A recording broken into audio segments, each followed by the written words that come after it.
Cells, like these prokaryotic E. coli cells, replicate themselves quickly and efficiently.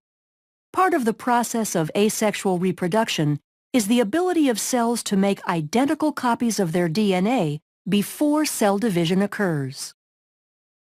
Prokaryotic cells that reproduce by binary fission rely on the fast, accurate process of DNA replication to ensure future generations of cells will have the same genetic instructions as the parent cell. The structure of DNA aids in the speed and accuracy of replication. Double-stranded DNA is a polymer of two strands of nucleotides which are hydrogen bonded to each other to form a double helix. Nucleotides are molecules that consist of a deoxyribose sugar, a phosphate, and one of 4 nitrogenous bases. The phosphodiester backbones consist of alternating sugar and phosphate groups. The nitrogenous bases include cytosine, thymine, adenine, and guanine. Cytosine forms 3 hydrogen bonds with guanine, and thymine forms 2 hydrogen bonds with adenine. This is referred to as complementary base pairing. The double helix will have one strand oriented in a 5' to 3' direction relative to the hydroxyl group of the deoxyribose sugar, and the other strand oriented in a 3' to 5' direction. This shows the anti-parallel nature of the DNA strands. The complementary base pairing in the structure of DNA allows replication to be executed in a semi-conservative manner. Each strand of the DNA molecule is used as a template in the creation of a new double strand. Replication begins with double-stranded DNA being separated, and each original strand, called a parent strand, is used as a template for the complementary base pairing of nucleotides to make 2 new molecules. DNA replication occurs in the 5' to 3' direction, adding new nucleotides to the 3' end of the newly forming strand. DNA replication will begin at a specific area of the molecule called the origin of replication. The origin of replication denotes the area of active replication called the replication fork.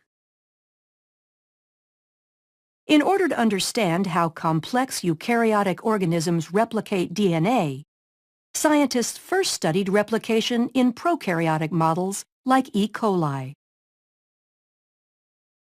A number of enzymes are needed for replication to proceed once the replication fork is established. Helicase separates the strands of the double helix, and single-stranded binding proteins stabilize the newly single-stranded regions. DNA gyrase is used to make sure the double-stranded areas outside of the replication fork do not supercoil.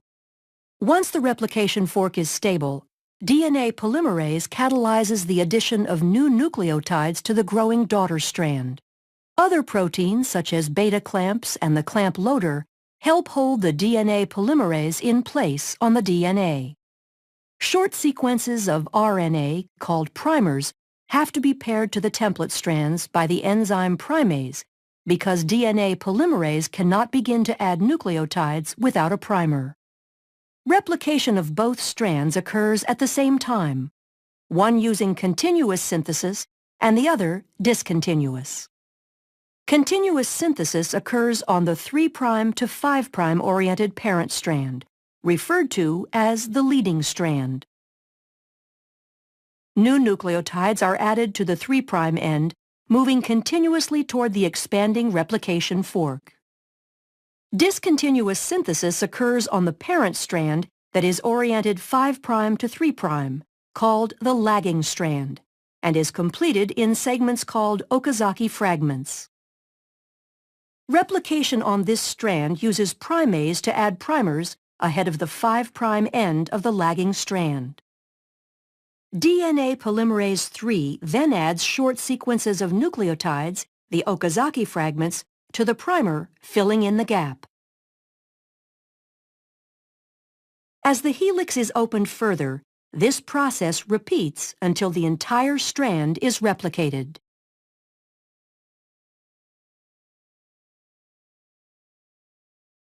DNA polymerase I replaces the RNA primers with DNA nucleotides, and DNA ligase is used to ensure bonding between the fragments and the replaced nucleotides.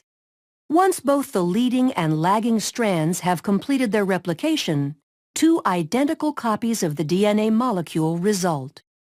The process of DNA replication allows actively dividing bacterial cells to make sure all daughter cells have the same genetic instructions as the parent cell, allowing them to function in the same manner.